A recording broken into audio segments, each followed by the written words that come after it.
Key considerations for property choice really need to take into account the fact that it's a trade-off, very often a trade-off between landlord and tenant. The landlord will want, ideally, a secure lease, a tenant that is reliable and commits to a reasonably long term, maximising the rental income, minimising the landlord's outgoings in terms of repairs and so on and so forth. Of course, the tenant will take a completely contrary position. Ideally, they'll want some flexibility, particularly if they're a growing business. They may want to expand or contract at short notice. They'll want predictable outgoings. They won't want to be hampered with upward-only rent reviews and so on and so forth. So the position of a landlord and tenant, those positions are very different, and there is a trade-off. There's a price to be paid for extra flexibility. The enlightened landlord will provide that, and there are many enterprise centres, for example, where you can pay for the additional flexibility and added value services that a conventional landlord will be reluctant to provide. In a serviced office environment, you would have the benefit of a shared reception. You would have the benefit of your telecoms and data communications provided. You'd have the flexibility to expand and contract at short notice, so that there might even be furnishings provided in the office suite for you. So a serviced office package, if you like, is rather like a hotel compared to a bed and breakfast of sorting out your own property arrangements. The second thing is to be sure to get good advice on prevailing market conditions. There's no doubt in the present market there are pitfalls and opportunities for both buyers and tenants. So get some good advice. Local market knowledge is very important. There's also very good free advice available on the RICS website.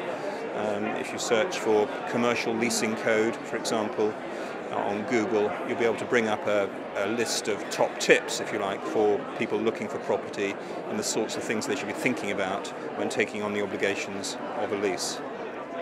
Well, here we are in 2009. Market conditions indicate a certain amount of uncertainty in the marketplace about the state of the economy. And so many companies, particularly those starting out, are taking serviced offices or negotiating flexible terms on a conventional lease, maybe a break in the third year, for example, so they can come and go according to the success of their business. So flexible leasing is in favour. There's no doubt that there is an underlying demand for freehold business units, although that's not as strong as it once was a couple of years ago, partly to do with the state of the economy and also critically to do with the availability or non-availability of finance to purchase property. But the balance of power between landlord and tenant has shifted very dramatically in favour of the tenant or the buyer of property.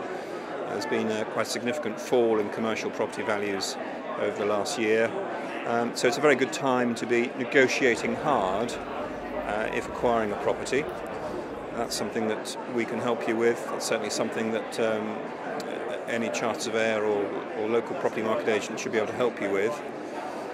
As for price, that varies enormously from property to property. It's very difficult to give you a figure on that, although recently we have been negotiating quite significant savings for clients, in one case saving 30% on outgoings without even moving premises because the tenant happened to have a break clause at the right time, and that was a key negotiating point.